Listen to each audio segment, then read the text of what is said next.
Hey, guys, welcome back and happy Tuesday. Guys, I hope you guys are having a great start to your week.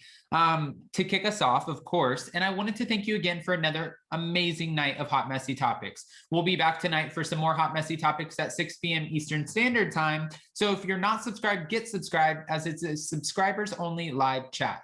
Also, don't forget to smash that like button and hit that notification bell because, well, you don't want to miss anything we have coming up. And with that, let's jump right in. It's time for all your binge-worthy pop culture news. Welcome to Up and Adam.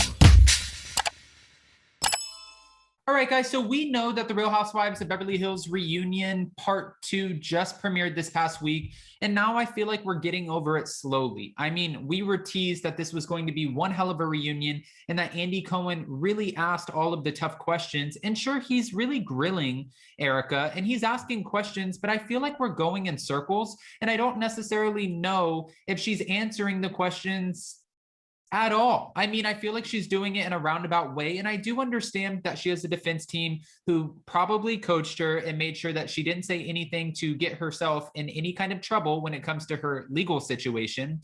But at the end of the day, this tease was really making us feel like we were hopeful that we would get some new information out of Erika. I don't feel like we're getting any new information out of Erika.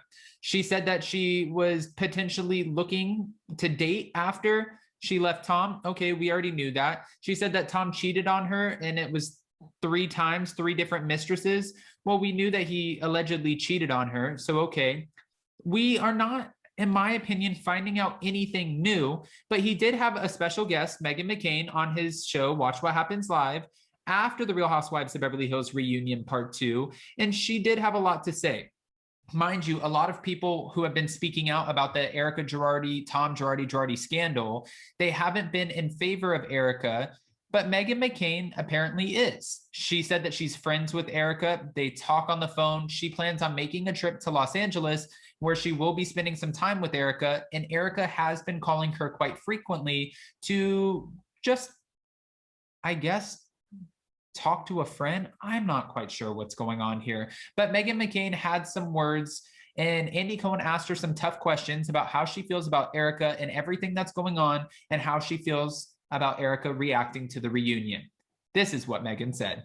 Meghan McCain said that she's a good friend of Erika Girardi's, and Andy Cohen did ask her, are you suspicious of the timeline around Erika Girardi's divorce when she filed it while filming, but also trying to file it on election date so it would fly under the radar, but around the same time that Tom Girardi's whole career came crumbling down? She said, the timeline matches up to me. That's a first. I believe her. I feel bad for her. I have known. I don't know. But I know wealthy women who don't know anything about their finances. That was one thing that Erika Girardi said. She said, when I get paid, I used to go home and I would give Tom Girardi all of my money and he would take care of the finances. But it almost contradicts in a way what she wrote in her book, because we're seeing this excerpt from her book talk about how her name is on the tax returns, that she knows about her finances allegedly, and now she's saying that she doesn't allegedly know about her finances. So it is leaving fans questioning a lot of what she is saying in the first place. Now, I'm not going against Erika or defending Erika, because I was reading a lot of comments where fans seem to be turning around a little bit and starting to empathize with Erika over this whole Girardi legal situation. Fans were thinking, okay, maybe she doesn't know. There are a lot of women out there who don't know what their powerful husbands are doing. And maybe if he was allegedly, since they keep using this word, allegedly scamming these victims out of millions of dollars, why would he tell Erika in the first place? That's some of the questions that we're getting. And it looks like that is what Meghan McCain is leaning into, because like she said, she's her good friend. When it comes to her Real Housewives of Beverly Hills cast members, the only person who's really been there to defend her would be Lisa Rinna. And Lisa Rinna said, I'll own it. If I find out that she's lying to me, then we'll deal with it then. But as of right now, she needs a friend. I'm going to be a friend, and I have no reason not to trust Erika. Okay, Rinna. Meghan McCain also said, I believe that she has a very good heart, and I believe that she will be proven innocent.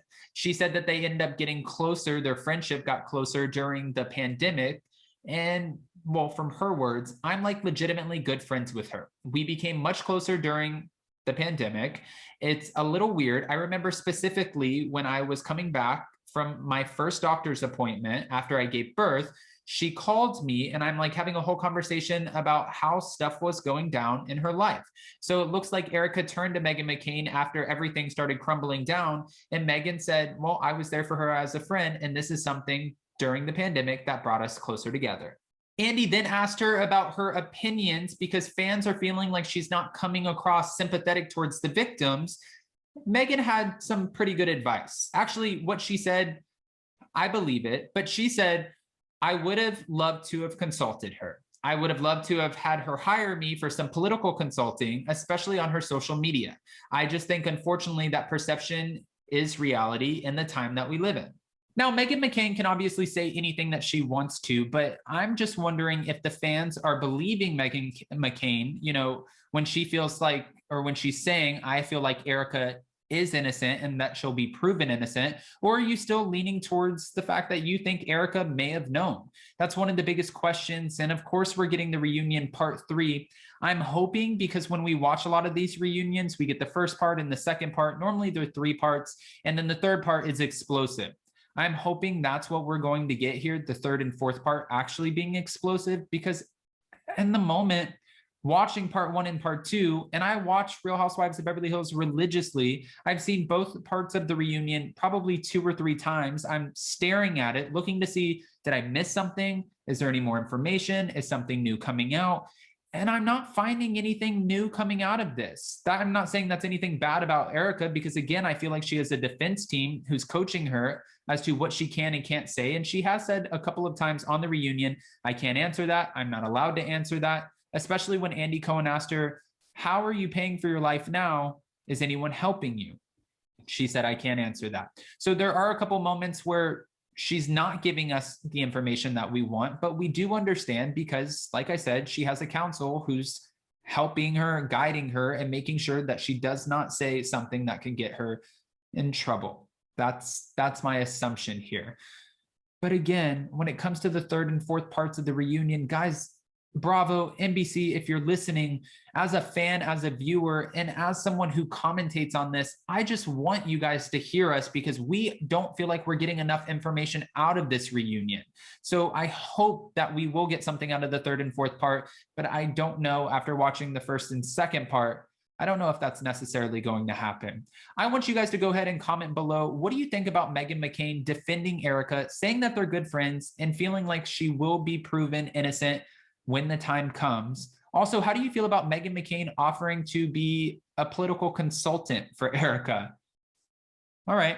I have questions to which I need answers. Guys, don't forget that we're going live tonight at 6 p.m. Eastern Standard Time for some more hot, messy topics. So if you're not subscribed, get subscribed, as it's a subscribers only live chat. Also, go ahead and smash that like button. If you haven't hit that notification bell, go ahead and do that as well. Tonight, we have a new episode of Vanderpump Rules, and Jason and I will be going live with his good friend Josh, who's a comedian, at 11 p.m. Eastern Standard. I know that sounds so late, but at 11 p.m. Eastern Standard Time to talk about Below Deck, the premiere. He's calling it Anchor Watch. He's calling it Late Night. He has a lot of stuff he's working on. I'm really shocked. I'm proud of him, and I hope you guys can join us for another subscribers only. We'll see you so very soon. Bye, guys.